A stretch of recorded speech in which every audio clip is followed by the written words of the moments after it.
When teaching letter names, it is helpful to have a lesson that is multisensory. Use a cueing system that will provide your student with a cue to retrieve the letter name. This is achieved by using a keyword that begins with the letter sound.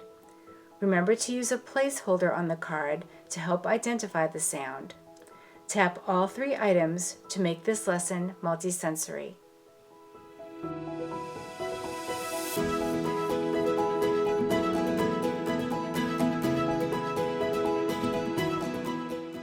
In this lesson, you will need a set of alphabet cards with a picture of a keyword.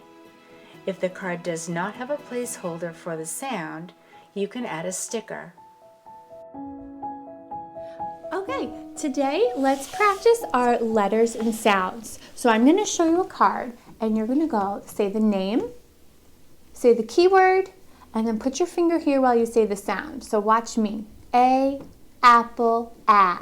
You try it. A, apple, A. Good. B, bat, B. Having the student touch each placeholder makes this lesson multisensory. D, dog, D. D, dog, D. Nice job clipping that sound. I like how you said that. Oh, this one's red. What does that mean? Is it going to be a vowel or a consonant if the letter's red? Vowel. It is a vowel, so we know our mouth's going to be open. E, egg, E. You try it. E, egg, F. You want to do some on your own? F, fan.